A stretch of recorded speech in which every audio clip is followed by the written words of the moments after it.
Because as I tell y'all, I'll tell y'all, and this is the God, the honest, the truth. Suge Knight did not want Dr. Dre to leave Death Row, even though he became 100% owner of the company from 50%. Dr. Dre is a man of precision. He hears the frequencies that normal ears miss. He sees the patterns in the noise. And in the summer of 1996, Andre Young heard a frequency that terrified him. It wasn't a musical note. It was the sound of an empire beginning to rot from the inside out. For nearly 30 years, Dre has been the quiet man of the Tupac tragedy. He wasn't in the BMW. He wasn't at the MGM Grand. He wasn't even in Nevada. But as the man who co-founded Death Row Records, he knew exactly why the Cadillac was coming.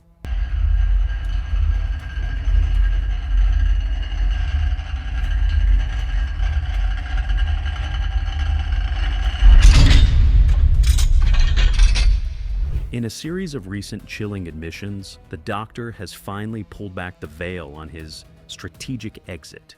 While the world thought Dre left Death Row over creative differences, he's now revealing a much darker truth. He saw the crash coming months before the first shot was fired on Flamingo Road. He describes a culture of sanctioned violence and a security detail that had become more of a hit squad than a protection unit. Dre didn't just leave a record label, he escaped a death trap.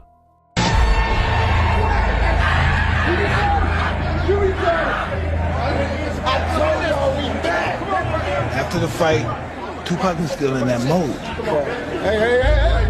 When Tyson get in the ring, he knocked motherfuckers out. Well, that's what Tupac gonna do. He was still charged up.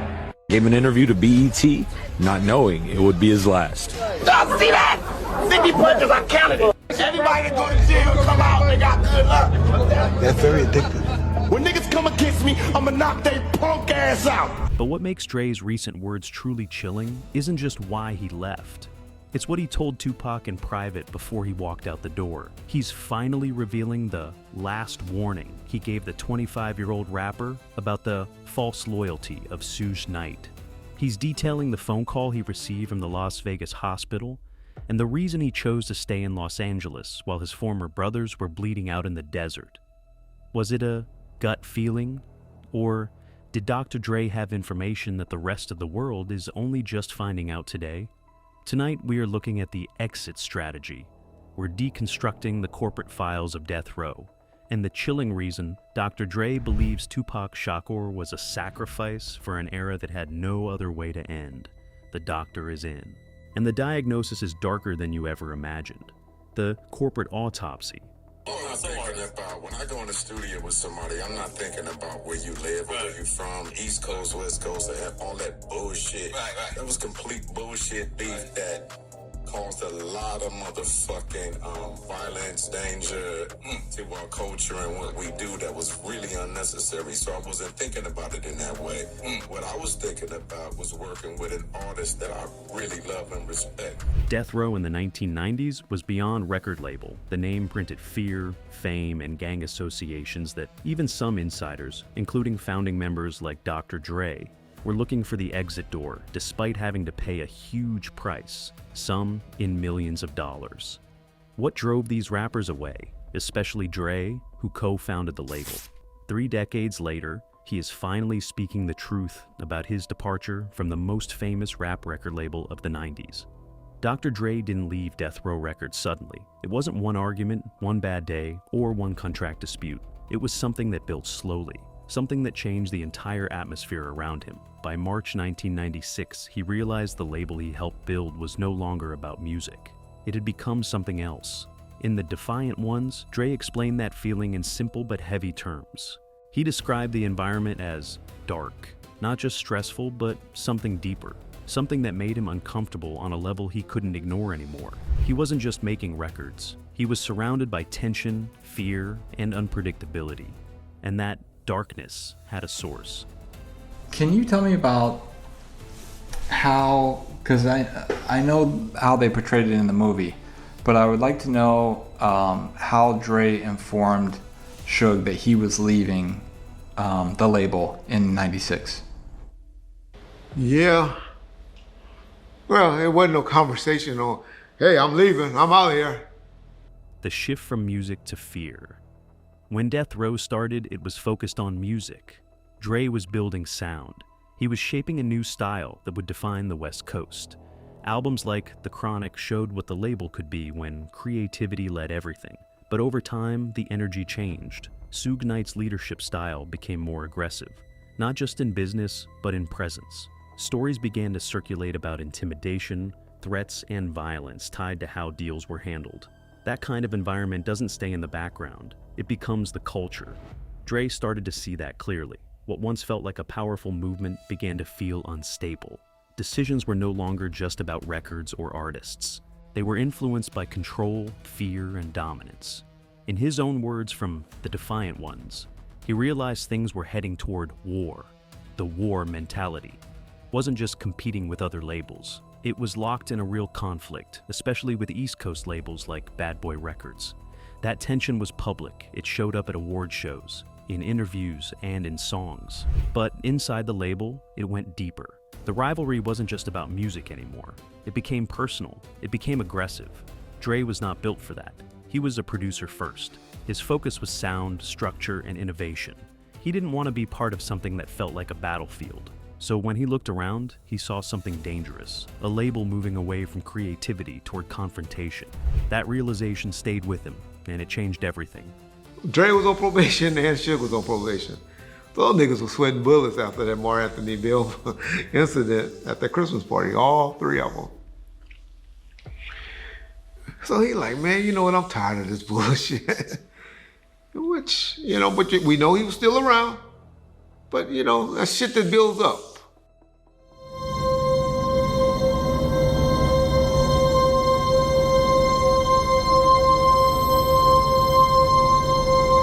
The Interscope and Death Row dynamic. To really understand why Dre left, you have to look at the business structure behind Death Row because the label didn't operate alone. It was connected to Interscope Records, and that relationship mattered more than the fan base knew. Interscope was the distributor. They handled the business side. They brought structure, legal oversight, and industry standards. They were the system of checks and balances. That means contracts, money flow, accountability, and other things that keep a company stable. As long as that balance existed, Death Row had boundaries. However, those boundaries started to weaken. Dre began to notice something suspicious. The structure that had once kept things in line was fading. According to reports, he grew concerned about corruption, financial dishonesty, and lack of control at the label, which is not a small issue. When money, contracts, and leadership lose structure, everything becomes unpredictable.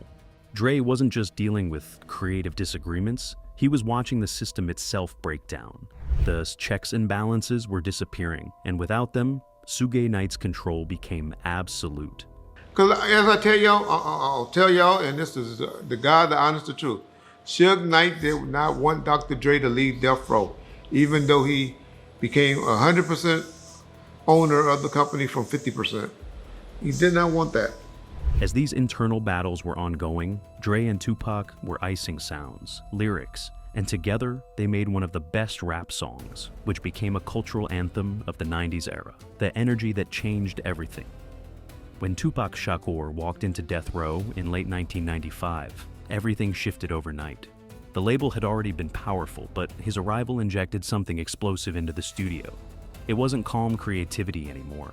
It was intensity, speed, and emotion all at once. Dr. Dre saw it up close.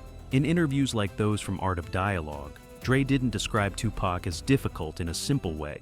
He described something more complex. Tupac brought an energy that filled every room instantly. It wasn't controlled. It wasn't measured.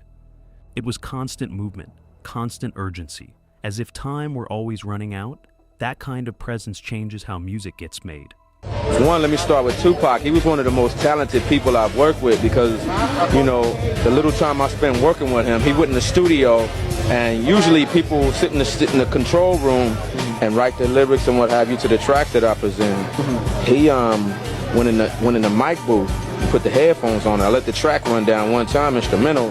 When I rewinded it, he said he was ready. He had his verse done, you know what I'm saying? So it was like, it was incredible, man. And Pac was the type of guy that you go in the studio and he'll complete 5 songs in one day. Right. That's the reason for him having all the joints that he has right now. The studio didn't feel normal anymore. Most recording sessions follow a process. Beats are built, lyrics are written. Artists take their time refining ideas. Dre built his entire career on that method. Precision mattered to him. Every sound had to sit perfectly. Tupac didn't work like that. He would hear a beat and react immediately. No waiting, overthinking.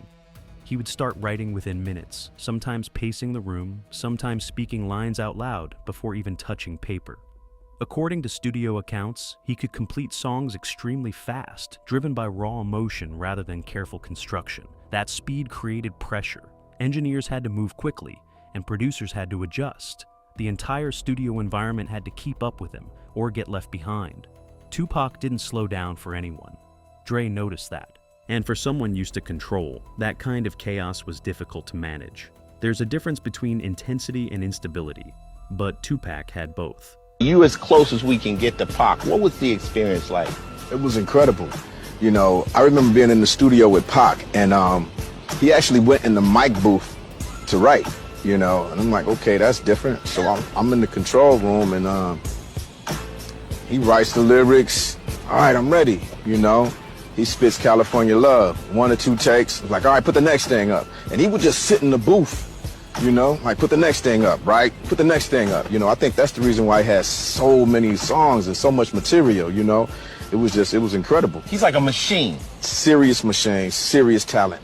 People in the studio described moments when he was fully focused, completely locked into the music, delivering verses with emotion that felt real and immediate. Then suddenly his mood could shift, and conversations would change as the atmosphere would become tense. It wasn't just about recording songs, it was about being around someone who carried a constant emotional charge. That charge could inspire incredible music, but it also made the environment unpredictable. And unpredictability is dangerous in a place already filled with pressure. California Love. The peak of their collaboration, California Love, became one of the defining songs of that era. It introduced Tupac as a death row artist and re-established Dre's presence at the top of the industry. On the surface, it looked like perfection. Two of the biggest names in hip-hop creating a global hit together. The energy, the sound, the timing, everything aligned. But if these duos were the biggest thing in hip-hop of their time, why did Dre want to leave? When Pac joined Death Row, the relationship between Dre and Suge was already strained. Suge began bringing his friends, who were members of the Bloods and Pyrus gangs, to the studio, causing numerous distractions and even violent incidents.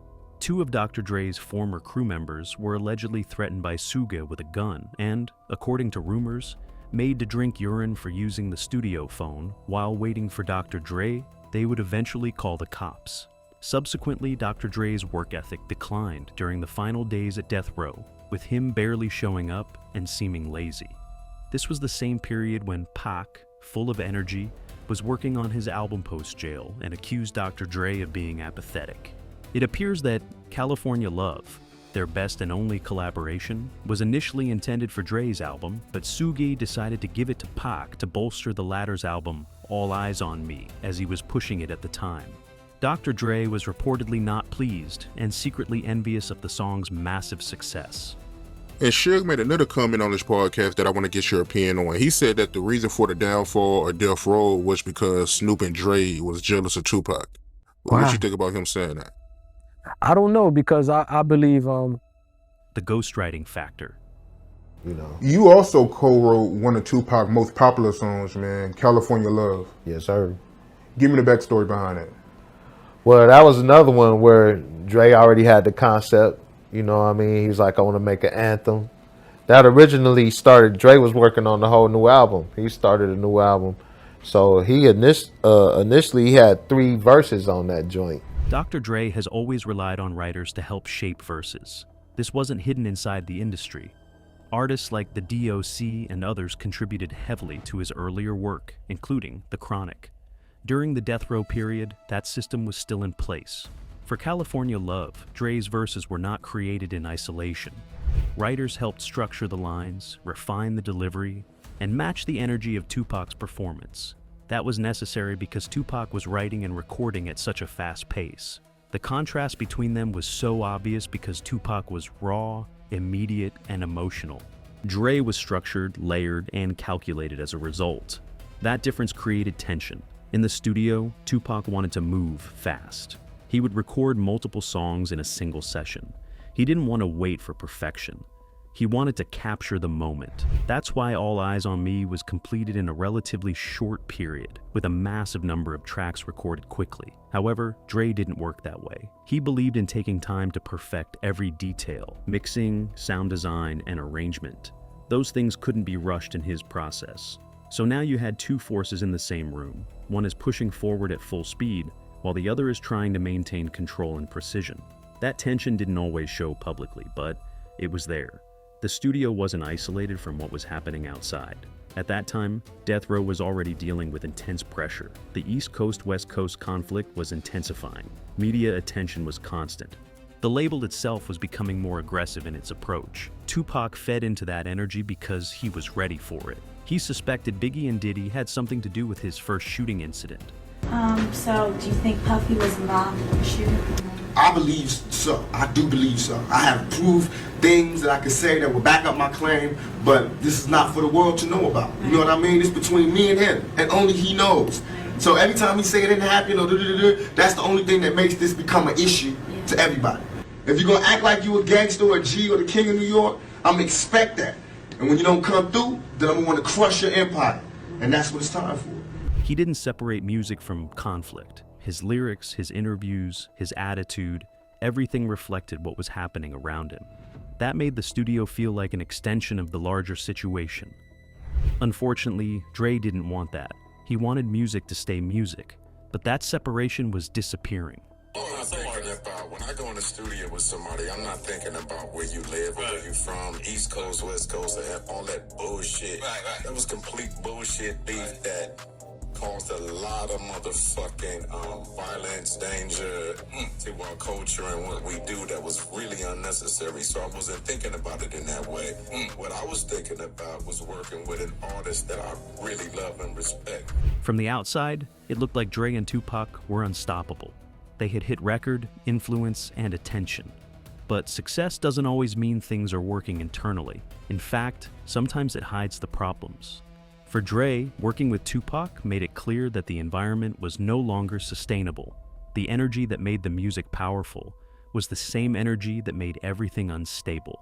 And the speed and the pressure, the emotional intensity, it wasn't something he could build a long-term future on.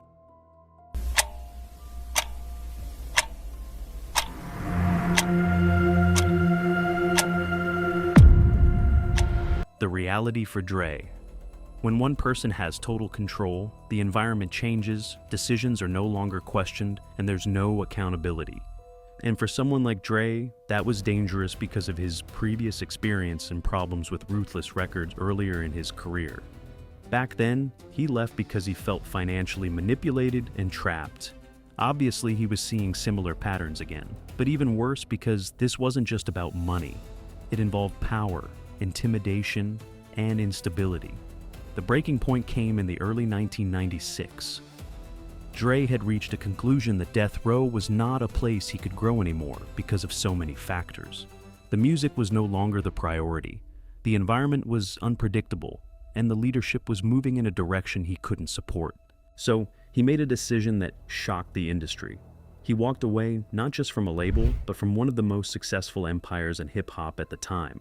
Dr. Dre prefers a quiet environment for his creative process. He is meticulous about music. Allegedly dissatisfied and believing that Suga had not honored their agreement, he left Suga's label, even leaving behind his share of the label, which was worth millions of dollars. Suge felt betrayed and angry, with Pac taking Suga's side, being loyal to Suge Knight and Death Row, and subsequently dissing Dr. Dre.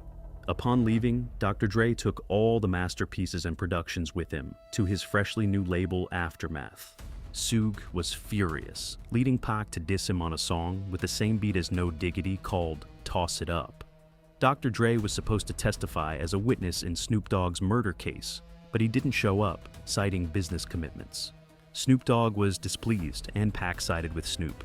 There is a rumor propagated by Suges and his entourage that Dr. Dre was gay and used to take home trans women and gay people. This allegation was never substantiated, but Pac was unhappy about it, as it tarnished Death Row's gangster reputation. Unfortunately, not too long after Dre left Death Row, Tupac was shot in a BMW that Suge Knight was driving. He died. Tupac Shakur passed away at UMC at 4:03 p.m. Friday, September the 13th, 1996. Physicians have listed cause of death due to respiratory failure and cardiopulmonary arrest. The retaliation. When Tupac was shot in Las Vegas in September 1996, everything around Death Row shifted in seconds. This was not just another incident. It happened after a public fight at the MGM Grand and quickly became part of a much larger conflict already building across the industry. The moment the news spread, people around the label knew what usually came next: retaliation.